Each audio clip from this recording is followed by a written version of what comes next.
Hi, thank you for joining us on this episode of Sports Bets for Free. My name is Scott Jenkins, your host, just a local sports bettor here in Phoenix, Arizona. And hopefully today with our bets and your bets, it's going to be another profitable day for you.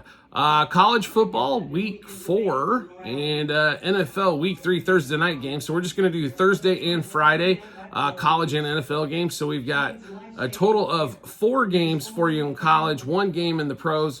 Let's get everything started here for you. So we had a monster week in college football last week, and the NFL was kind of down, but it's still a positive week football-wise, so we're doing well so far. Thursday and Friday games have been a little hit and miss. You know, it's been either swamping good or swamping bad right now, but we got a good feeling about the games going on this weekend here, Thursday and Friday especially. So let's get into the college games. There's one on Thursday, 4:30 out here in Phoenix, 7:30 Eastern time.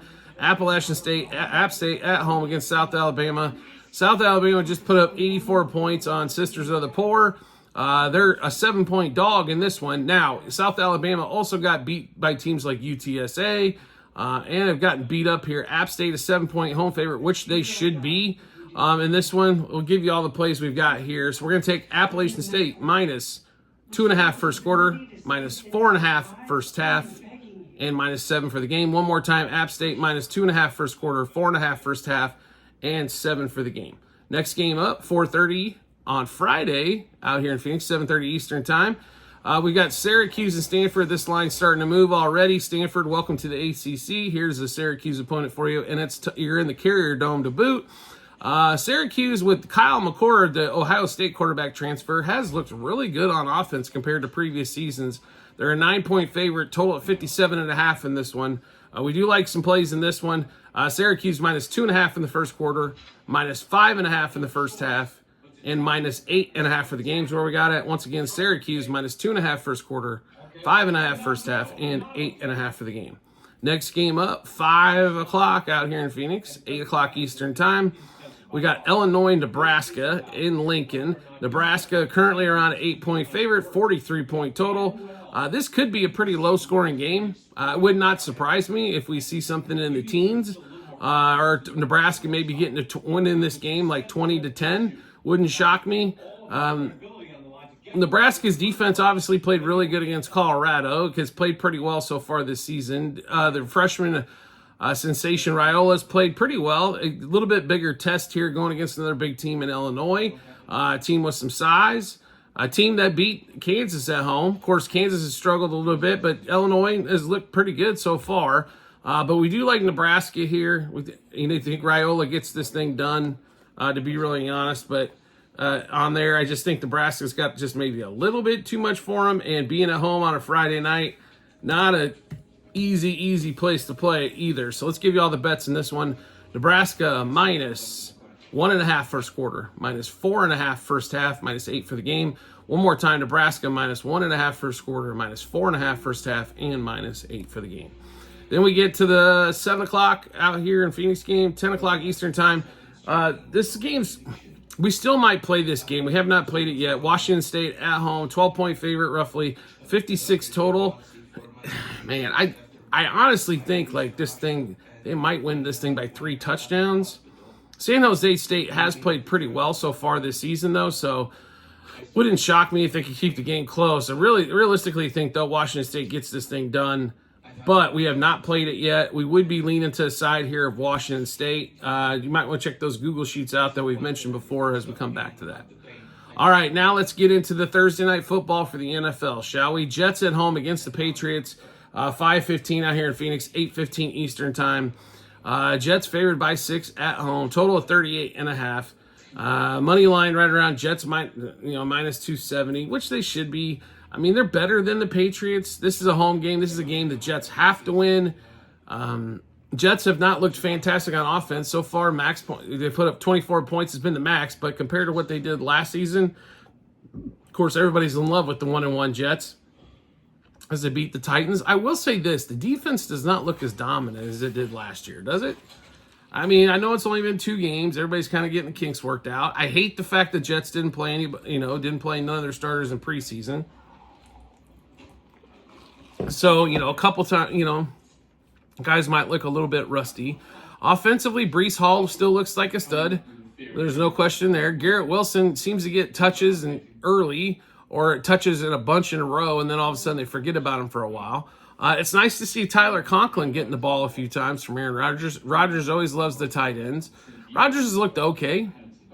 Like I said, they don't need to be an MVP in order for them to be a playoff team. He just needs to be, above average, and so far, he's held that in. Now, is he going to throw for 300 yards a game? Not with this offense. I think they plan on running the ball. I think their biggest thing that holds this offense up, personally, is Nathaniel Hackett. He's one of the worst play callers I've ever seen. I mean, he continues to do this, even with Aaron Rodgers at quarterback in the Jets. Maybe they get enough to get in the playoffs. They don't look like they're going to be a dominant playoff team. Of course, I don't know if there's a team out there right now that looks like they're going to be a dominant playoff team. Maybe somebody kind of, comes along and does that. I don't expect. The Chiefs even look like absolutely hot doo-doo going against the Bengals, and should have lost that game. So let's give you some plays we've got in this Jets-Bills. I don't know why we put Pats-Bills. When we're looking at the bets, I expect this to be a low-scoring game. New England's, they kept the game extremely low-scoring in week 1. They got the win. If it gets to 20, like it did this last week against the Seahawks, they're going to lose. Jacoby Brissett is not anything. They've got really no outside weapons. Hunter Henry has had a monster 2 games for them. And then, Ramondre Stevenson's been running the ball. The defense, amazingly enough, against Seattle, did not hold up well. DK Metcalf had 10 catches. Smith and Jigba had a bunch of catches. Geno threw for over 300 yards. They allowed a lot of field goals. Didn't get, some touchdowns and stuff of that nature, but they let that passing game go crazy. Now, the Jets are a little bit different team. I think they're going to want to run the ball a ton just to prove the running game there. So give us the Jets-Bills under 38.5. Under 7.5 total first quarter, under 19.5 total first half. Breece Hall over 62.5 rush yards. Stevenson over 64.5 receiving yards. Williams under 23.5 receiving yards, as Mike Williams hasn't really been targeted much. Rodgers under 1.5 passing touchdowns. And Patriots under 16.5 team total. So one more time, let's go through that Thursday night game. Let's see, Jets-Bills under 7.5 first quarter, 19.5 first half, 38.5 for the game. Breece Hall over 62.5 rush yards. Ramondre Stevenson over 64.5 rush yards. The Jets have given up some runs. They did, especially against San Francisco. Mike Williams under 23.5 receiving yards. If he gets a target or 2, I'll be surprised. And then Rodgers under 1.5 passing touchdowns, as I expect them to run the ball when they get close. Red zone in, and Patriots under 16.5 team total. All right, so we just went through a ton of bets for college football Thursday and Friday, and the NFL on Friday. Had to get a chance to take a look at those bets. A few different places online for you to check them out. TikTok, YouTube channel pages as well at the end of every episode on YouTube. It's docs.google.com/spreadsheet, bunch of other stuff behind it. Click on the link. And then you'll need to pick football 24-25 tab, and then scroll down to college football week 4 and NFL week 3, and you'll be able to see all those bets there. The bet itself, what juice we've got it at, how many units we wagered, also what book we placed it at as well. So make sure you check that out when you get some time. You like the content that you're seeing and want to see some more of it, no problem. Just hit follow or subscribe depending on the social media platform you're watching us on, and we will show up in your follow or subscriptions tab. And if you want to make life even easier than that, just make sure you turn on the notifications for the social media platform you're watching us on.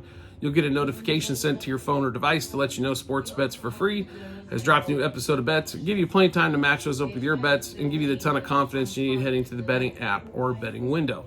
Also, we have tons of promo bonus bets to give away. We want you to have them from our partners to you. A couple different spots online. You can find the link. It's on TikTok and YouTube channel pages. It's bit.ly/sportsbetsforfree -BH. Click on the link. That'll automatically default to the state that you're in, and let you know all the partners between online casinos, sportsbooks, fantasy sites that we have available for you that are giving away bets or giving away opportunities for you to make some cold hard cash. We do appreciate everybody's support as always, and we look forward to seeing you on the next episode.